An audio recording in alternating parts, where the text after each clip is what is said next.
Welcome to the non-league show with myself, Ollie B. These are going to be weekly episodes where we dive into the non-league scene in and around South Yorkshire. So today's the first episode. I'm happy to have the main man himself, Mr. Non-League, Joe Skelton. Here he is, the man himself. How are we, mate? I'm good. How are you, man? I'm good, mate. Good to meet you. So, yeah. Thank you for having me on. So obviously today we're going to talk all non-league. It's good to have yourself on, Joe. Obviously you've doing the ground up and stuff. You've done an excellent job. Do you want to quickly talk about how you got into doing that sort of stuff? Yeah. So it kind of happened really when I was at uni. So I was never, when I was growing up, I was never, I was always for Rovers. I never really delved into the non-league scene up until like my mate, who I went from Newcastle, Callum, who's my co-host for most of the season. He kind of got me into when we started following Gateshead in the National League, and then that kind of just branched out when I did, when I saw a few more Midlands clubs, and then up until I came back sort of last year when I started doing my masters and that's when I started going to the South Yorkshire scene. I realised how much they appreciate the videos and how much the general senses of getting clubs out and getting that kind of attention is fantastic. So for me, I started YouTube in 2018, so August 2018. I dabbled with the idea for about a year before I even started it, because I thought it was kind of one of those self-conscious things where, are people going to watch it? Are people going to like it? My thing's going to come across cheesy. I don't know. And I thought, right, I'm just going to put it out and see what it's like. And then the response I got was fantastic, and it was just a bit of a snowball effect. And I think the hardest thing, like yourself, when you're doing these videos, is it's the first one, and once you get that first one, it just becomes a snowball effect of how we can do it. But yeah, that's how I got into all this groundhopping and media, really. Brilliant. So obviously, just quickly, do you actually play a bit yourself? Did you play a bit of football yourself? Well, that's a very funny question, because I did play a little bit, but I was when you're a kid, you always go, no, I want to be a professional footballer. When you're growing up, it was like Steven Gerrard, you got Frank Lampard there, Wayne Rooney in there, Fernando Torres, Luis Suarez. You think, I want to be like them, and then you realise when your dad goes, no, you're going to get a proper job. So yeah, that crushed my dreams when I was about 6 years old. So, but I always thought that going into media, that's like the next best thing. If I can't play it, then I'm gonna find a different way. But normally for me, so Sunday League was always my level. I play a little bit now. I still play a bit with six-a-side football, and I just keep myself fit. But I still love playing the game, even though it's changed a lot and the characters a lot. So no, I love playing it, but I wish I'd have been professional, because I'd be making all that money. So obviously, diving straight into non-league, obviously you've been doing it for the past few years now, would you say? How long? Yeah, so non-league, about sort of like 3 or 4 years now. Wow, so it's a long time. So obviously you must have so much knowledge about non-league in itself. So we're just going to quickly talk about obviously South Yorkshire and the non-league scene at the minute, because it was actually a very successful year for clubs in South Yorkshire regarding non-league.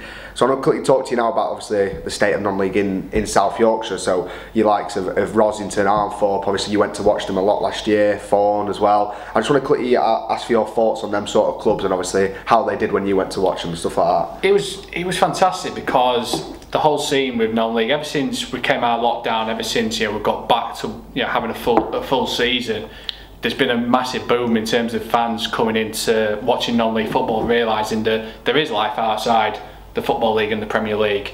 And seeing South Yorkshire clubs doing so well, Rosington, just missing out on getting promoted last season. They had a great season. I keep in touch with them a lot, and they said they overachieved they felt that with the squad that they had, and I thought some of the football they played was absolutely amazing. You think some of that could play a lot higher than that. They took the likes of Worksop all the way in the semi-final of the Hallandshire Cup.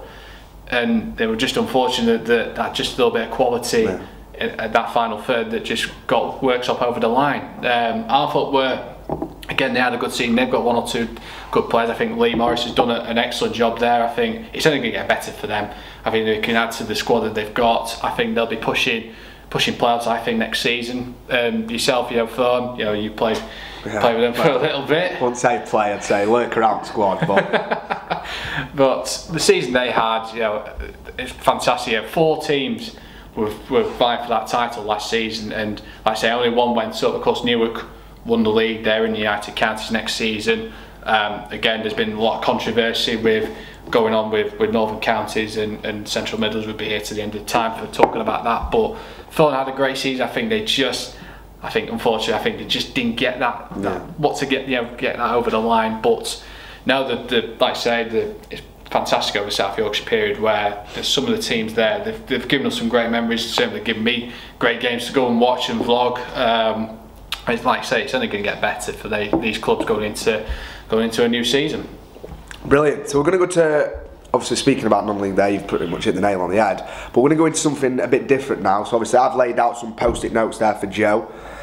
He's going to pick out one of them. They're going to be quick fire questions and Joe's going to answer them, but I think we've already pretty much answered that one, so we'll scrap that one. But pick any you want. Read out the question if you don't mind to the camera, Joe, and then we'll both go through it. Actually. Oh, you put me on the spot here. Yeah. Right, I'm going to go for this one. You might not be able to read my handwriting. It is awful. Just to let you know. My handwriting is absolutely dreadful. Mine's not any better, mate. Best ground in South Yorkshire. It's a good question. That is a good question. It's a very broad one because it could be anything really. You could class it on many things. Could class it. If we're talking non-league, the best ground I've done. Wow. I'm just trying to think. There's so many grounds I've done in South Yorkshire. Do you know what you think? If I could add something to this as well, yeah. I think your likes of Rosington, why I think they do very well with attendances is because they've done something really well. I don't know if you've seen it with the bar that they have. Yes. So then you can literally sit, have a pint or whatever, and watch the game. Which I think Fawn will, and your likes of Fawn and other clubs, they're going to try and implement doing that, because it definitely adds. That's why people go, because they can have a beer and watch the game, sat down. Yeah, that's one. That's why I said that's what I could add about Rosington. But best ground, you could base it on many things, couldn't you? You can. I think the one ground that I did this season, which I'm actually really glad that I did, and you can see on the plaque, it's the oldest ground in the world, which is at Hallam FC.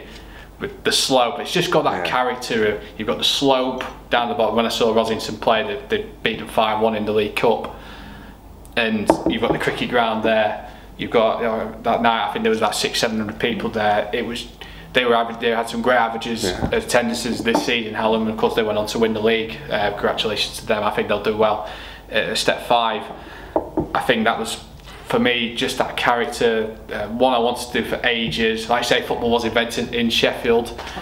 There's the rules as well. But yeah, I think for me, best ground has to be Sandygate, Hallam FC. Brilliant. So there's one marked off the list. Next one, Joe, what do you reckon? I'm going to go the one I can't see. Thoughts on the title race at Central Midlands?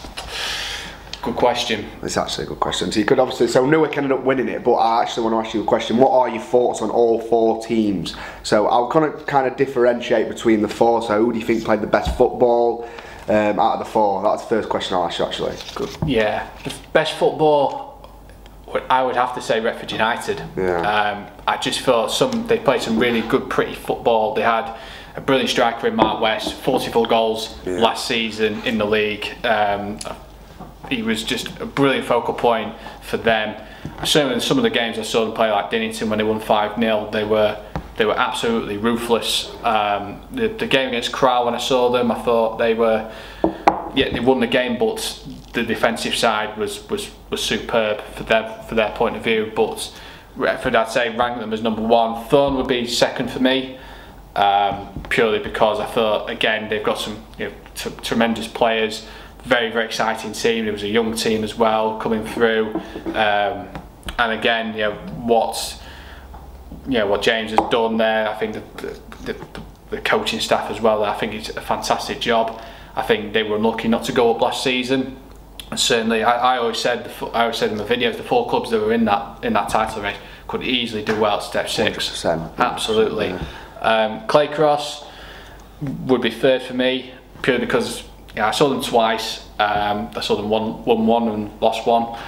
But when I saw them play Asken, they weren't. They did enough. I mean, when I arrived at the ground, there was actually frost on the pitch. Yeah. It was a bitterly cold January. Yeah.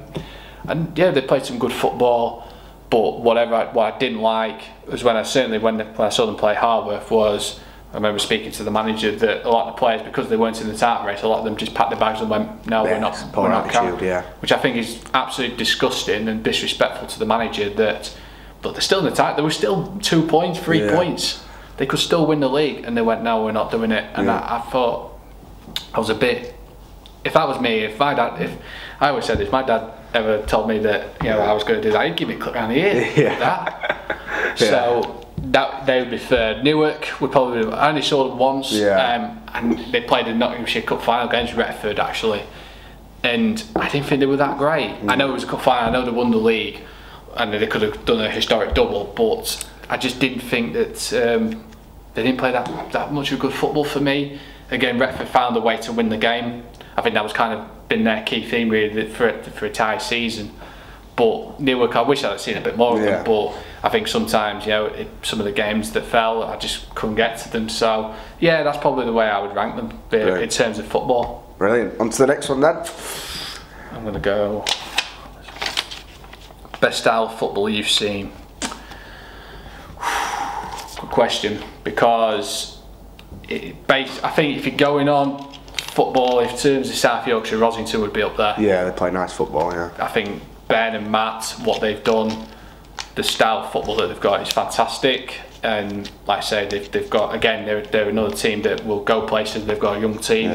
They'll go, they'll get better.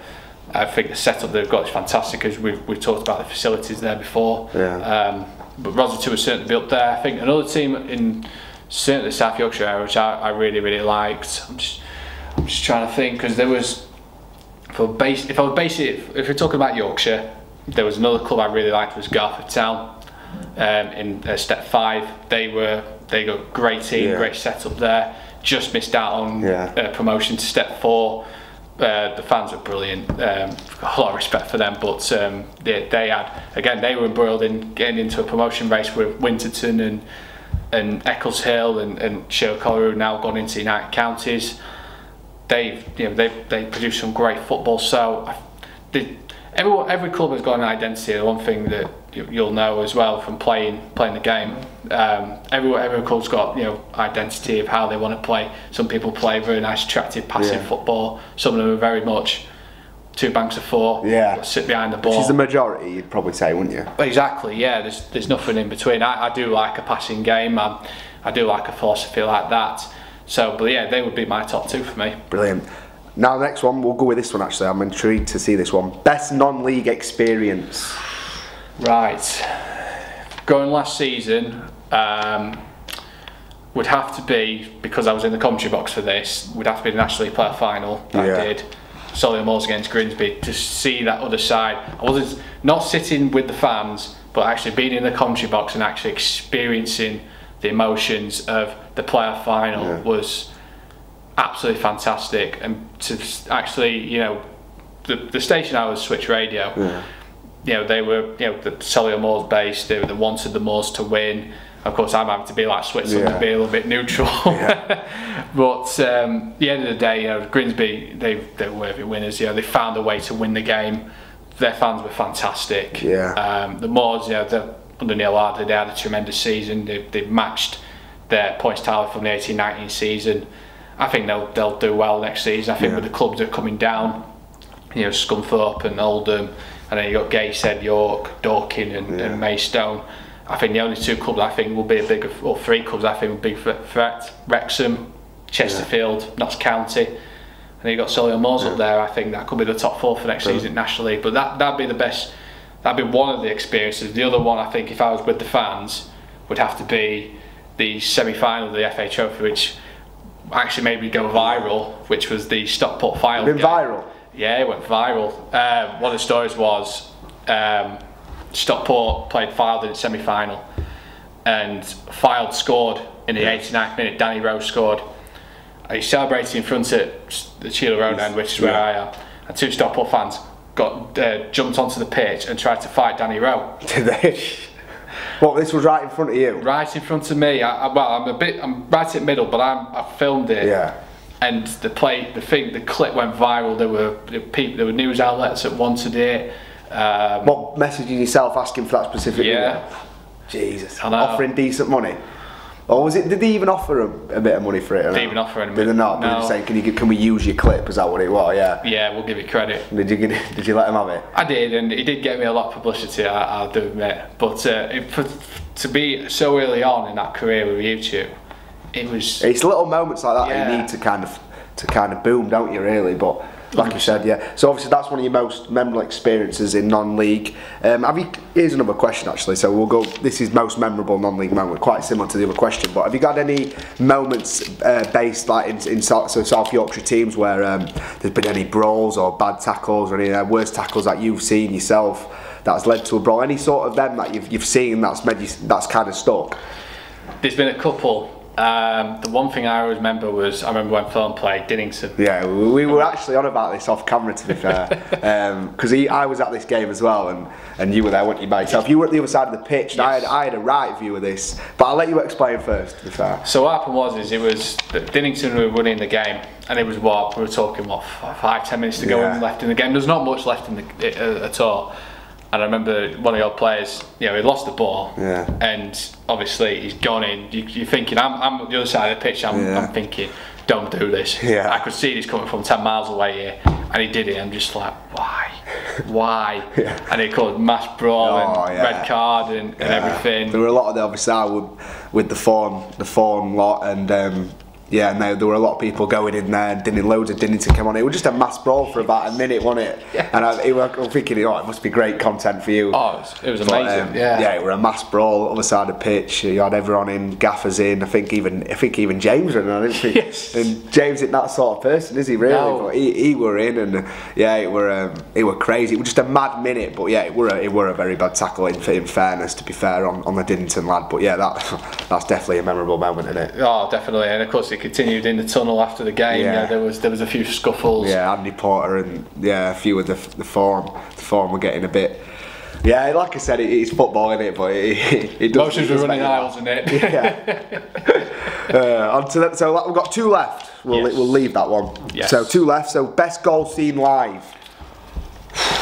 Oh my days! Wow, there's been so many great goals I've seen. You try and narrow it down to like one is like it's impossible.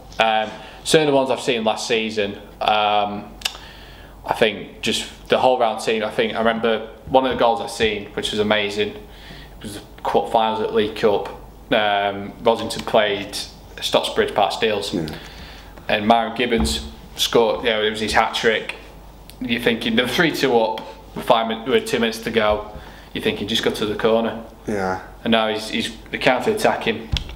He's taking on the defender, and you're thinking he's gone past him and he's just smacked it for 25 yards out in the top corner. I'm like, yeah, that's a great goal. Great goal. Did you get that on video? I did. Did you? Yeah, sent it to him, and he's Myron, if you're watching this, thanks for that. But yeah, he was a tremendous player for them. He's gone signed for Brighouse this season, so good luck to him. I think with the thing for him at Rosington that propelled his career after signing for Rose as a young lad, and so going to non-league. And we were talking about this off camera when a lot of non-league players, the hard work that they've done, they could produce that. They can go and do that. And when you see the likes of Jamie Vardy go on and play in the Premier League, win the Premier League title, go and play for his country, it can work. If you put the hard work and dedication in, then results like that will come. Like you said it as well, you probably agree. I think dropping obviously when you are a pro, you sign your scholar and stuff like that, and then you drop into non-league. It's a completely different style of football, and down to myself as well. Obviously, it takes a while to get used to playing non-league football, the physicality of it, and I think it kind of adds a string to your bow in some way, because you can. Obviously, you've got used to playing the pro-style football on the floor, and then it's a completely different game, innit? So, obviously, getting used to that style of play kind of does add elements to your game for when you do push on and want to try and get back into the Football League. Well, you do, I think, but the one thing it does is it toughens you up a bit. I think you mature as well. Certainly as a young lad, you're playing against experienced players who've been around the circuit for a long time, and the experience that they can give to you. You'll learn a lot from that. That's why I've always said when some of these teams that put like the under-21s in this, the Papa John's Trophy, and they come to, they're playing these, and they're playing against, the likes of Rovers, or they're playing the likes of Wednesday or United or whoever it is.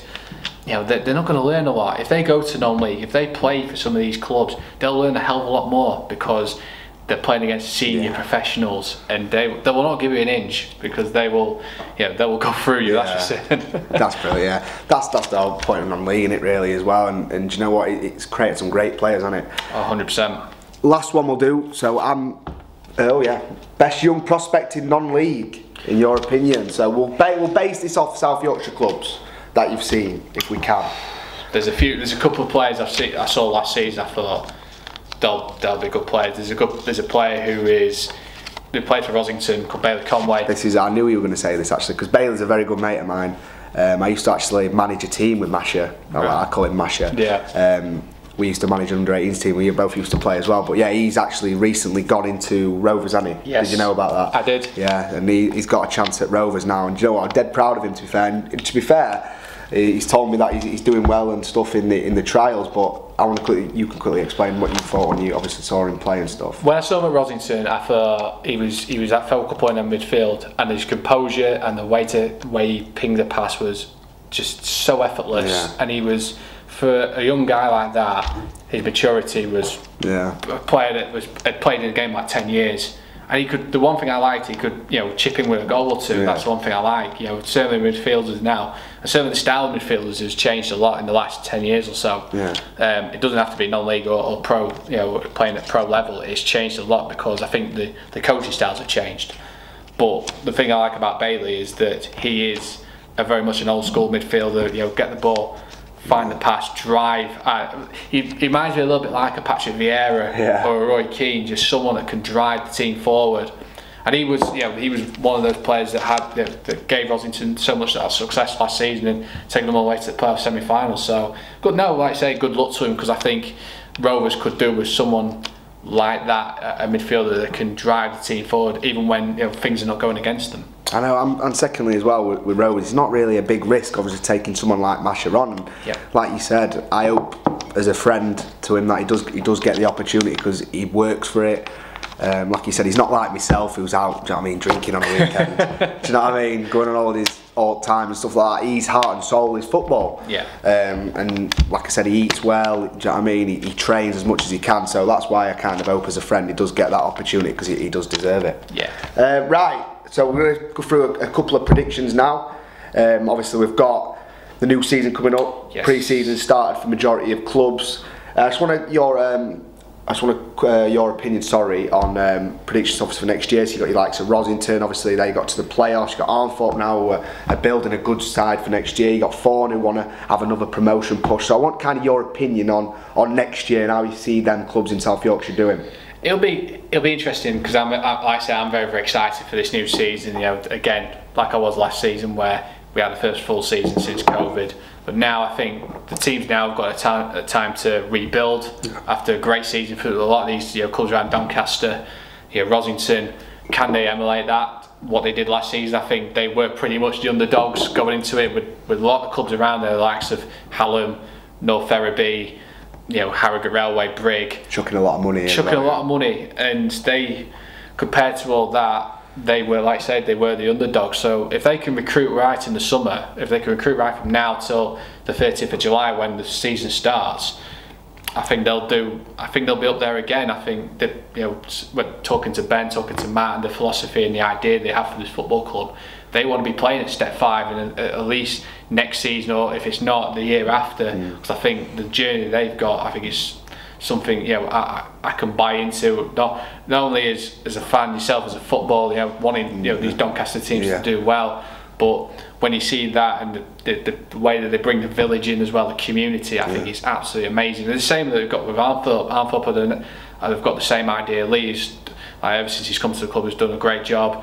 He wants to involve the community into this project that he's got. Losing James Baskey was difficult. We went to, since now Humber United, since they've now folded. But losing him at the back end of last season was always difficult, because he contributed a lot of the goals. I remember seeing him score an absolute beauty against Glasshoughton from about 25 yards out, absolutely nothing, and scores a smash onto into the top corner. It was an amazing goal, but yeah, good player. The problem is that I think they do need 2 or 3 players that can kind of take the load off some of these players. You know, they brought in Joe Pugh, who good player. He had his trials at Rovers. I think he can. I played against him at Sunday League. He's a good player, very tricky, quick lad. Joe Pugh. Yeah. Quick. Ooh, I won't go that far for him. Well, I mean, I played for Pugh on a Sunday as well for Windmill. Yeah. And he's not quick. No, but do you know what? He's got quick feet. He does have quick feet. And like I said, he never loses it because he was obviously you were a youth player at Rovers as well, wasn't he? So. Yeah, like I said, bringing him in as well as like a player coach, is it kind of role? So yeah, I'm sure he'll thrive there. He's obviously bringing in some good players as well that he knows. So yeah, they've got a wealth of experience with him coming in. Yeah, definitely. I like to say with Thorne as well. Again, just missing out, just falling short on step 6 last season. I think James has done a great job there since he's come to the club. I think, like I say, they'll get better for them. I think if they recruit right in the summer, I think they'll definitely be up there. Newark's been eliminated now from the league. I think Retford will probably be their big rival this season. Again, they'll strengthen. Again, Retford have done a brilliant job. That they could easily compete in step 6. Like I said to you earlier, like all 4 of them could compete, no problem. But like I say, I think the only team I think would be a bit of a dark horse in that league would be Harworth. Yeah. I think Harworth could be a bit of a dark horse. Yeah, I remember playing against Harworth 21s, and they have a great, like I said, similar to Thorne. They've got young players, haven't they, playing in that first team, and yeah, they've got a good young side. And I reckon like you said, I think they'll be up there next year as well. But Thorne have got to play me. Yes. Yeah, I'm only messing. But like I said, with Neely as well, he knows what he's doing. He's brought in a load of players, not a load of players to be fair. He's brought in some good players, some good experienced players. And like I said, Neely will look back on season and think, what do we have to bring in to kind of take that next step and go up? Yeah, and I think it was a case of there were some games, I think I probably could probably name 1 or 2 where I remember, I think, looking at that during this game when they drew 2-2, where it's probably a game that they should be winning. Yeah. And I think they dropped too many points, certainly towards the back end of last season, where I think they'd probably go. That's probably where we faltered a little bit. Probably not the Retford game when they got beat. Probably the case of that too many points against teams they shouldn't be dropping points to. I think you could say that for a lot of teams in every league, really. But some games, like you said, you've got to kind of grind out, and you've got to win. Like I said, them sort of games win titles. And stuff like that. That's what Thorne liked. But like I said, that's down to obviously James and that to sort that aspect of that. And like I said, the problem, like when like I said, me and McGaffrey spoke about Mark. We didn't score enough goals. It's as simple as that. We didn't score enough goals. You had your likes of Mark West at Retford, who was scoring 44 goals. You had Newark, who had a striker. I think it was it Chambers. Chambers, He was scoring 40 odd a season, and that were the problem. And obviously, like I said, the talisman of Thorne, Shay Evans Booth, he dropped into the middle of the park, and like you said, we were out without a striker for a long period of time. So yeah, a lot of things went against us as well in some essence. But yeah, like I said, it's onto the new season. So yeah, definitely. I think, like I say, but I think there's other way, having that great focal point, but that's when you've got the other players. When things are not going away, like Shay, Shay had a great season. That's when you've got the other players that need to step up. 100%. That's the case. I remember seeing Van's had a good start to the season and probably just dropped off a little bit. I think that's probably maybe experience and that maturity as well. Lad, exactly, and he'll develop into a good player. I keep seeing his dad Liam, he's having a look, keep looking up and like thinking, crikey, he's quite tall. But the days when I saw him play at Rovers, he was a great focal point, great player. And there's all that comes with pressure as well. When you've got a dad that obviously played at that level, he will be under a bit of pressure, won't he? You've had to obviously live up to his dad's footsteps.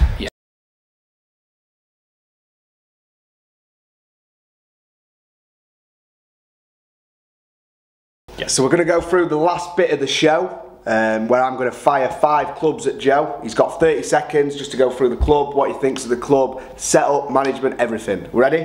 Ready. Last bit of the show. So, Harworth. Great setup, great management duo there. Last season, best of the rest. I think they'll do again, recruit rights for summer. I think they'll be up there again once again. I think top 4. Top 4? Yeah. Best of the rest, or do you think they'll be up there with a chance? I think they'll just falter, but I think 4th place for them. Brilliant. Retford United. Good team, good setup there. You know, management's great up there. Let's say when it used to be Step 4 years and years ago. Recruit rights in the summer. I think it'll be them or Thorn for the title. I think they might just edge Thorn. Think they'll edge Thorn? Yeah. Ooh, you've heard him there. Sorry, Thorn.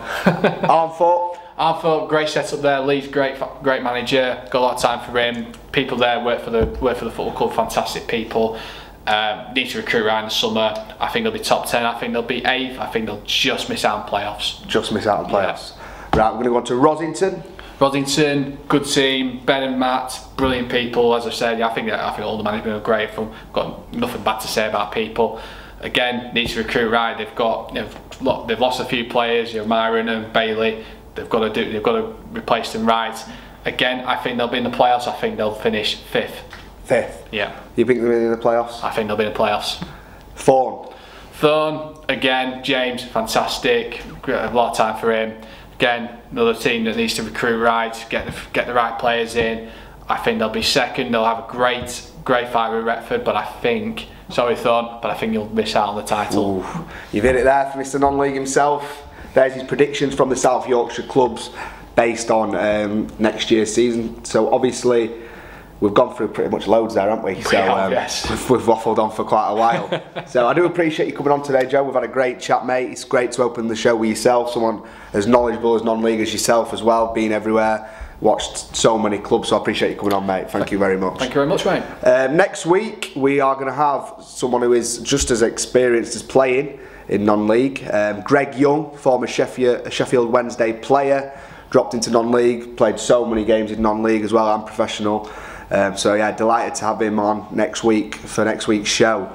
Thanks again, Joe, appreciate it, and thanks for everyone watching. Remember to like, subscribe and turn the notification bell on to watch our videos and be notified when they're coming out. But yeah, thanks for your time, everyone.